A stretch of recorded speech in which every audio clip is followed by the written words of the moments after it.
Celia Amorós, referente clave en el llamado feminismo de la igualdad y una de las figuras más relevantes del pensamiento crítico contemporáneo, es objeto de este pequeño homenaje en la serie Género e Igualdad de este curso.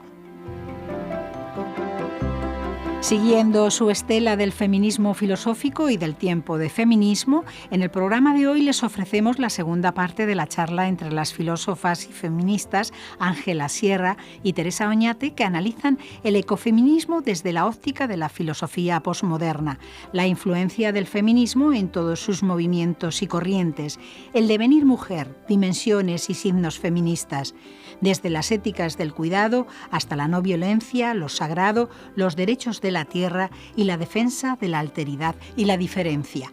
Estos temas, junto con los encuentros con Celia Amorós, son abordados a continuación en la charla que mantienen Ángela Sierra, filósofa y feminista, profesora de la Universidad de La Laguna, con Teresa Oñate, catedrática de la UNED, especialista en hermenéutica, ontología, filosofía política y feminismo.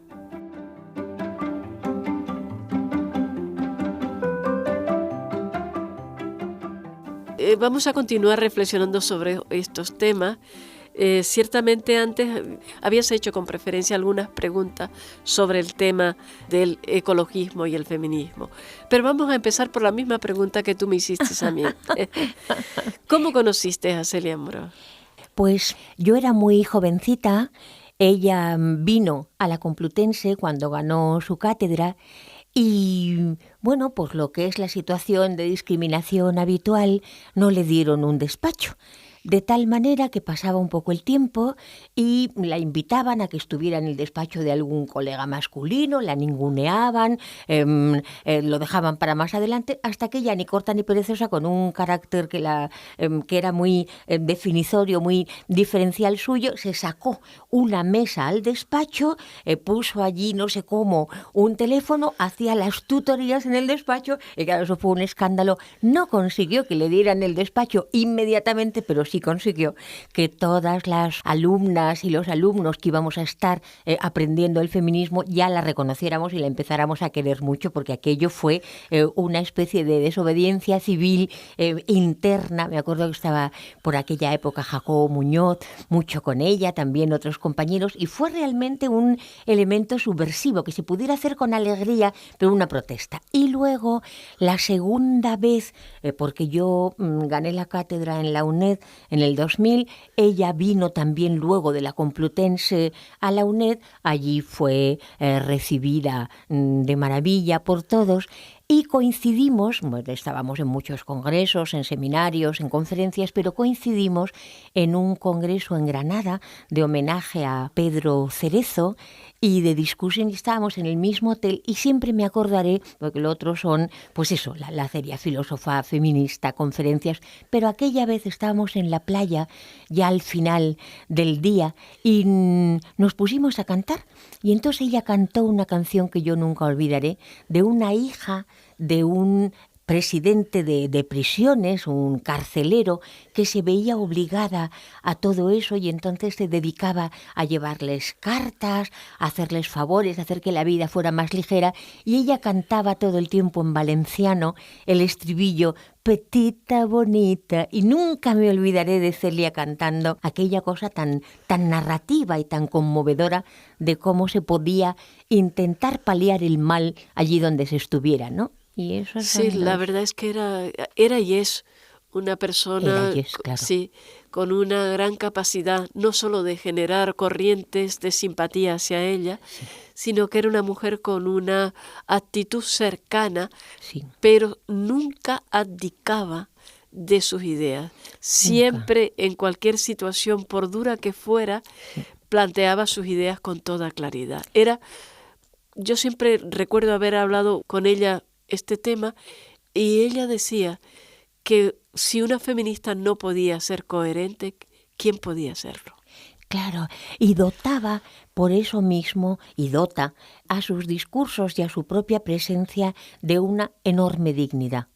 Y eso era una cosa que agradecíamos mucho, el que el mismo gesto, la compostura, fuera la de un discurso en el que se acompañaba de coherencia incluso con la retórica de la comunicación física, oral, de una afectuosidad cercana pero llena de dignidad y de magisterio, ¿no? Y luego nosotras hemos discutido, porque había una época en que yo defendía mucho el feminismo de la diferencia y el de la igualdad, y ahí todo el elemento de coordinación estuvo en conseguir lograr que se hablara de una segunda ilustración. Entonces, cuando ya sí se admitía que el propio feminismo de la diferencia había introducido elementos de exigencia, de delimitación de determinadas desmesuras de la primera ilustración, a ella entonces estaba muy de acuerdo, ¿verdad? Sí, fue una de las primeras personas. Bueno, ella dedicó mucho tiempo a estudiar la ilustración, su primer seminario era sobre la ilustración. Que nos lo comentabas tú Sí, el otro día, en efecto, ¿no? pero también fue una de las primeras en estudiar los temas de multiculturalismo. Sí. Y la posición de las mujeres emigradas, todos los temas de la vestimenta, todo eso fue para Celia objeto de reflexión. Fíjate, por ejemplo, en este libro, abundando en lo que dices, que ha dado título a estos programas, Tiempo de Feminismo, de Celia Morós, sobre feminismo, proyecto ilustrado y posmodernidad, en una de las ocasiones en que está citando a Albrecht Belmer, está citando también a Jacobo Muñoz y haciéndose cargo de todos los problemas que introduce la diferencia en el feminismo entre modernidad y posmodernidad, y cita de Belmer lo siguiente, que se podría aplicar a los atentados de París del 2015, prácticamente hace muy, muy poco tiempo, ¿no? Dice ella, haciéndose cargo de este texto de Belmer y discutiéndolo con un texto de Jacobo Muñoz que se llama La modernidad según Max Weber, ¿no? Racionalidad y conciencia trágica, que tiene una presentación de Yolanda Ruano de la Fuente, que también era una compañera nuestra que tristemente desapareció.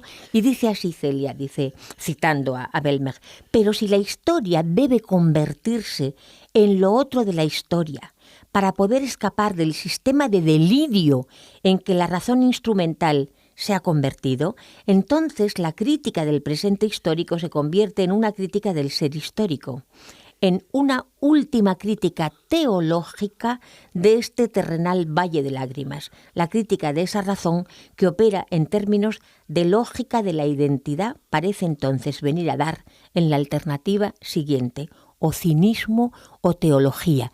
Es decir, que en un texto de 1997 se hiciera cargo Celia Morós, en este libro documentadísimo, de que lo que está en juego en el problema bélico geopolítico internacional es una cuestión de filosofía de la historia y teología política que se remonta a poner en cuestión la metafísica de la historia fundada por Agustín de Hipona, un cierto Platón, Palo de Tarso, que eso es justamente aquello en lo que ya no se puede seguir creyendo cuando se deslegitiman los grandes metarrelatos. Todo esto tiene, leído hoy, quizá sorprende más este libro, que yo recomiendo encarecidamente, que en el momento en que se publica, porque entonces estábamos muy metidos en esos debates y sí comprendíamos que tenían un calado teológico. Así que o cinismo o teología, la verdad es que deberemos encontrar alguna vía intermedia. Yo es que me parece que lo que caracteriza a Celia es su lucidez. Sí, yo también lo creo. Y la pertinencia, ¿verdad? Sí. Uh-huh. Bueno, antes me preguntabas qué problemas veía en el feminismo. ¿Y tú qué problemas ves? Yo pienso que lo mejor que puede ocurrir una vez que ya estamos en la plurificación de los feminismos, que no pueden decirse en singular, una vez que hemos discutido incluso la asignación de la diferencia genital, una vez que realmente somos bisexuales, yo desde luego lo soy y lo declaro, cada vez me gustan más las mujeres, ¿verdad? Y creo que eso ya forma parte de lo que han conquistado nuestras anteriores y ya sin embargo está logrado, eso forma parte ya de las opciones de la sociedad. Yo creo que en Occidente, esta vez no no olvido aquello que tú dijiste, no es lo mismo el feminismo en Occidente que el de la imposición de lenguajes a otras culturas, no. Si yo me ciño solamente a Occidente, yo creo que la cuestión ahora está en que se feminicen sobre todo los que siguen perteneciendo ancestralmente, inconscientemente, a racionalidades patriarcales, ¿no? Lo diré de una manera comunicativa. Yo compartía mucho tiempo en la UNED despacho con José María Ripalda, que es un montañero de ojos azules, casi como la cresta de las montañas en el cielo, y cuando se iba a menudo del despacho decía que nos mejoremos todas, ¿verdad? Por ejemplo, mi compañero es claramente feminista, se pueden invertir los roles, se hace cargo del cuidado tanto como yo. Es decir, hay una necesidad de que sean los masculinos los que se feminicen, y en ese sentido a mí me parece que cabe estar contento en un punto, y es en que el pensamiento crítico de la filosofía estrictamente actual, que es la que llamamos posmetafísica, se ha feminizado. No habría podido desembocar ni la hermenéutica, ni la deconstrucción, ni el postestructuralismo en las tesis básicas que recorren como hilos rojos el mapa del pensamiento contemporáneo si no hubiera asumido ya posiciones estrictamente femeninas en el sentido del cuidado, en el sentido de la no violencia, de la no agresión, de la no prepotencia. De eso hablaré más adelante, porque me parece particularmente interesante para los que quizá no conozcan tanto la filosofía, ¿no? Ese tema que tú planteas de que se feminice la sociedad, sí. En realidad lo que estás planteando es que determinada estructura del mundo de lo femenino pasen a ser patrimonio del mundo masculino. Y uno de esos aspectos es la ética del cuidado. Por ejemplo. Pero la ética del cuidado sería el fundamento no solo para considerar al otro como, el otro no como enemigo, sino como a quien también puedo cuidar y que él me cuide a mí, sino que sería también una aplicación que desterraría el espíritu bélico. Claro, y además... Porque lo que decías tú, que las tareas del hogar se compartan. Desde luego. Es que esto no es feminizar el mundo, esto es democracia. Y es una cuestión de justicia. Claro. Pero forma parte también de una dimensión de sensibilidad y de pensamiento crítico, ¿verdad? Voy a poner un ejemplo o unos ejemplos a través de un recorrido breve, que yo creo que eso es bastante importante, cómo se ha feminizado ya el pensamiento que llamamos posmetafísico, en el sentido posmetafísico de no un metatafísica, de no un más allá, sino de una defensa de la inmanencia. Es un pensamiento también materialista, se podría decir así para las tradiciones de izquierda, pero sobre todo es inmanentista, ¿verdad? Por ejemplo, en Nietzsche, la importancia de lo femenino, se puede hablar de un Nietzsche mujer o de un Nietzsche feminista. Lo han hecho además bastante en Estados Unidos, ¿no? Claro, está la defensa de la risa, de la ligereza, de la inocencia, del elemento de la máscara, de lo sofisticado, de no pretender que después de pelar la cebolla aparezca un hueso, sino que hay estratos que hacen indiscernible el universo de la literatura y el de la ficción. Todo eso son dimensiones femeninas, pero también lo es el que el pensamiento simbólico tenga superioridad en el sentido de poder agenciarse las estructuras conceptuales judicativas, porque el pensamiento simbólico no puede no vehicular, para decirlo con Spinoza, los afectos y los conceptos en los perceptos, ¿verdad? También el Nietzsche spinozista es el de una temporalidad del retorno. Curvo es el sendero de la eternidad, decía, una temporalidad femenina del kyklos, de la ciclicidad, que no es la de la línea recta que arrasa y deja atrás, por hablar de Nietzsche y de algunos de los elementos. En Heidegger, todo el problema del Heidegger feminista que está por redescubrir, fíjate, ya en el primer Heidegger es la cura, el cuidado. Ya en el Heidegger de la Quere, de la vuelta, está la defensa a ultranza de la tierra. En el origen de la obra de arte del 36 es la tierra, lo cultivado por el mundo, pero la tierra de lo velado, callado, tapado, que será el énfasis principal del último Heidegger, por ejemplo, en Tiempo y Ser, la defensa del espacio, de la topología, no solamente de la proyección de la empresa.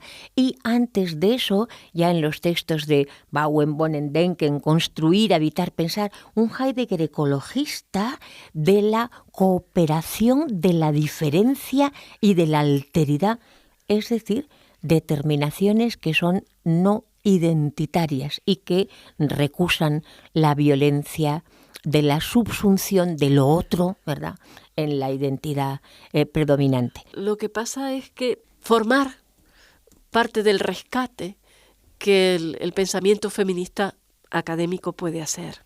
Entender a Nietzsche simplemente como alguien que se pronuncia siempre contra las mujeres. Recordemos la famosa frase de Nietzsche: las mujeres son seres con ideas cortas y cabello largo. Por lo tanto, lo que planteas es que se rescate ciertas partes del pensamiento de Heidegger, de Nietzsche, etc. Pero no podemos entender a Heidegger y a Nietzsche como feministas. Pero un segundo, porque yo no digo partes, digo que son los hitos esenciales, mientras que lo otro, por ejemplo, las mujeres de ideas cortas, de cabellos largos, que en realidad es de un asunto que repite Nietzsche de Schopenhauer, son elementos epocales. Y en lo que ellos tienen de alternativa precisamente a la no epocalidad, como por ejemplo Heidegger decía de Nietzsche, ¿no? Decía, como pensador de su época, lleva la metafísica a sus últimas consecuencias, casi sería un Schelling de la voluntad de voluntad. Sin embargo, Zaratustra, ¿verdad?, el maestro del eterno retorno, es de una creatividad que ya aplastaría al propio Nietzsche y a su época, porque es tan creativo que nos ha hecho saltar a un espacio-tiempo diferente. No, yo digo que esencialmente hay un devenir mujer del pensamiento posmetafísico, desde luego en Nietzsche, en Heidegger. En Gadamer eso se articula en la pietas de la recepción de la heredad, el comprender, el interpretar, no tanto el juzgar, el dictaminar. Y en Bátimo las consecuencias de todo eso se obtienen para la izquierda nietzscheana y heideggeriana, diciendo esto es una deconstrucción de la violencia de tal manera que se establece una debilitación de los discursos impositivos del poder a favor de los más débiles, y citando a Heidegger, de los callados, tapados, velados, es decir, de todo aquello que formaba parte de un misterio inagotable que es el de lo femenino, de lo que hay incluso una epifanía, una manifestación como tal misterio. Cuando digo sagrado, ahí digo indisponible, no instrumentalizable. Pero bueno, en el postestructuralismo francés se puede ver igual. Foucault es homosexual, declaradamente, termina en las cartas a Marco Aurelio en el cuidado de sí, y Deleuze le reprocha en el Foucault de Deleuze, ese texto delicioso, el que, bueno, estupendo, escapa de la normalidad constituida por la frecuencia empírica con esa homosexualidad intempestiva que se remonta a Grecia, pero dice, olvidas en esto lo femenino, olvidas una posibilidad de diferencia tan tensional que no pasará ya por la homosexualidad, una vez renombrada como positividad. Desde ahí entonces un reconocimiento de lo femenino que Deleuze hace que se remonte a los trovadores, a las cortes del gai saber. Es decir, que en toda la insistencia en el cuidado, en la sensibilidad, en el pensamiento simbólico, en la tierra ecológica, en el misterio, en el secreto, en lo no desvelable, en la imposibilidad e indeseabilidad de la sociedad transparente, donde todo estuviera colocado en el anaquel de su estantería, disponible para ser consumido. Todo eso introduce lo que se ascribía tópicamente a valores de la feminidad y es recuperado precisamente por el pensamiento de la filosofía estrictamente actual posmetafísica como crítica de la violencia identitaria, es decir, un devenir femenino y feminista del pensamiento actual, ¿no? A mí eso me interesa mucho subrayarlo, ¿no? Bueno, yo creo que en eso del todo de acuerdo no estaríamos en considerar pues a Nietzsche como feminista, no, y a algunos otros, pero sí estoy de acuerdo contigo en que el pensamiento que hoy en día, un pensamiento filosófico que se pronunciara contra las mujeres, sería un pensamiento filosófico en retroceso absoluto. Claro. Pero no tendría escenario ni en el entorno de la racionalidad ni en el entorno de la democracia. También quería hacer una puntualización que a mí me parece importante señalar, que también se ha dado paso en el sentido de salir de la abstracción de la feminidad en mayúscula para retornar a la materialidad de las mujeres particulares y concretas. Y en eso es muy importante. Sí, y en eso también se han producido, me parece, en los últimos tiempos, tanto en la reflexión filosófica como en la política, importantes progresos, muchos de los cuales han sido hechos por mujeres y algunos incluso por hombres. Y eso demuestra hasta qué punto el feminismo académico ha roto determinados tabús. Claro, es que desde el punto de vista de un feminismo posmoderno, toda esa asunción, es decir, la de la pluralidad originaria, no una pluralidad que se derive de un uno todo del que se obtuviera como unas partes, sino una pluralidad originaria y al mismo tiempo la asunción de que la realidad es diferencial. Yo me acuerdo de una feminista alemana lésbica maravillosa que hacían una mani con unos carteles por delante y por detrás y decía, en una de las zonas de delante decía, yo soy como tú, y en la de la espalda soy diferente, ¿verdad? Claro, hay una asunción de la pluralidad originaria y de la diferencia que se ha introducido en lo que llamamos el pensamiento de la diferencia, que es el pensamiento postmetafísico, a través de una feminización, no solamente de la sociedad, de los derechos jurídicos, de los derechos laborales, sino de el propio modo de pensar, vivir. Es decir, que hay bueno, y eso está empezando a ocurrir, ¿no? Sí, y una pregunta ya no tan filosófica. Sí. ¿Tú qué piensas de los conflictos y cómo los conflictos bélicos y cómo estos afectan a las mujeres y a la teoría feminista en particular? ¿Cómo producen también algún tipo de conflicto entre el feminismo musulmán y el feminismo occidental? Yo considero que eso, el otro día cuando yo te oía explicar algunos de esos vectores, me volvía a quedar profundamente consternada porque, vamos a ver, yo por izquierdista, yo sería sin más proislámica en este momento. Lo digo valientemente, ¿verdad? En el sentido de claro, cómo ha sido ya lleva 25 años este conflicto, desde la caída del muro de Berlín y el momento de la declaración de la cruzada antimusulmana. El final de la historia significaba, si nos quedamos sin el antagonista, que era la Unión de las Repúblicas Soviéticas, entonces habrá que encontrar alguna otra manera de guerra porque se asimila guerra a historia, ¿no? Yo me acuerdo siempre ahí de Nietzsche, la enfermedad repetitiva de la venganza, esta es la enfermedad de la historia.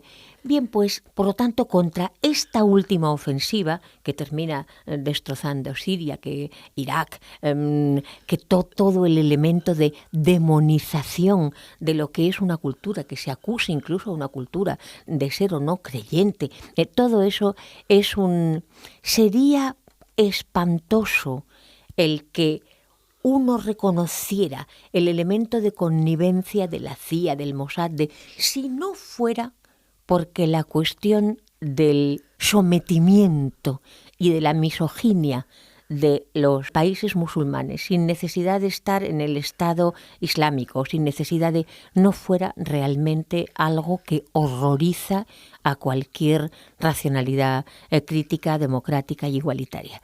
De tal manera que me produce una escisión y una perplejidad el que yo creo que realmente con esa no posibilidad de tratar de modo igualitario, libre, racional y democrático a las mujeres en los mundos islámicos, están cavando una fosa indefendible de esas culturas, ¿no?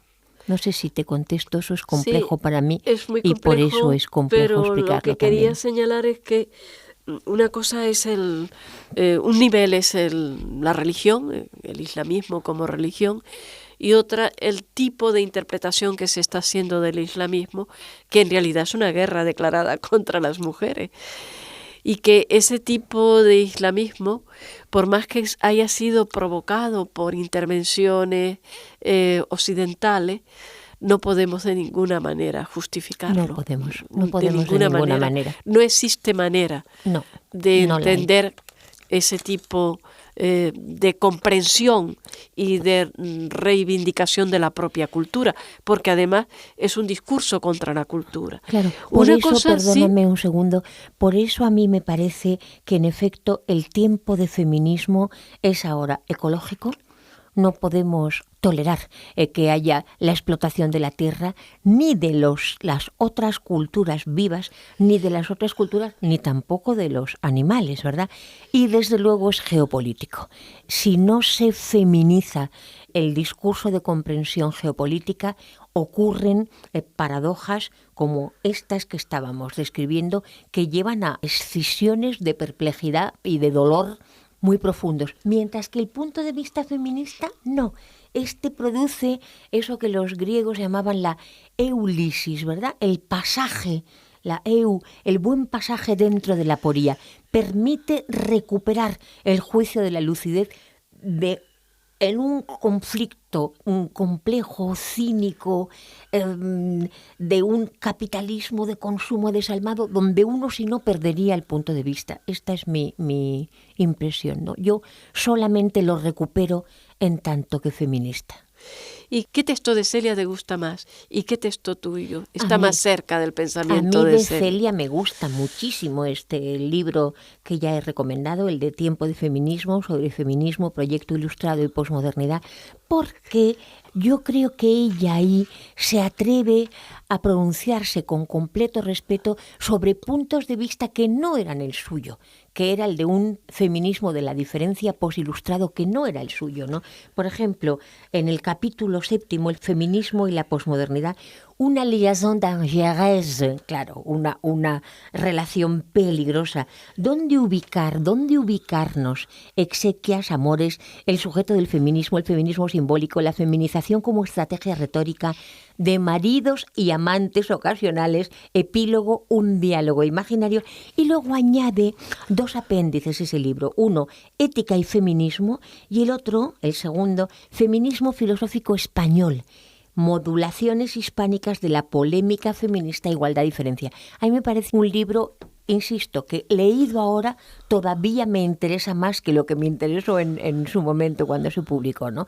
Y en mi caso, pues hay un texto que publicó la Fundación de Investigaciones Marxistas en un libro muy bonito, se llamaba Pensar después de Nietzsche, Marx y Freud, ¿verdad? Y yo titulaba a este estudio Feminismo alternativo y posmodernidad estética. Y ya me asomaba a algo de lo que intentaba comunicar hoy, ¿no? Cómo hay un reciclaje de posiciones que se atribuían antes a lo femenino que atraviesa y tiene que atravesar la sensibilidad del pensamiento crítico contemporáneo. Pues muchas gracias, Tere. La verdad es que también a mí me has provocado que reflexionara. Volveré sobre Nietzsche, que él y yo estamos peleados. Tendrá que producirse una reconciliación en la distancia tensional de la diferencia. Bueno, queridas y queridos amigos del feminismo y de este programa en honor de Celia Amorós que estamos dedicando al feminismo y la filosofía, y muchísimas gracias a la profesora Ángela Sierra por estar aquí, y gracias a la radio, a Radio UNED, por esta oportunidad que nos da de pensar entre todas y todos sobre asuntos que merecen seriamente una consideración, una reflexión, un pararse a pensar. Gracias a vosotros. Hasta aquí el análisis y reflexión en torno al tiempo de feminismo, ecofeminismo y filosofía posmoderna que nos han ofrecido las filósofas y feministas Ángela Sierra de la Universidad de La Laguna y Teresa Oñate, catedrática de la UNED, especialista en hermenéutica, ontología, filosofía política y feminismo.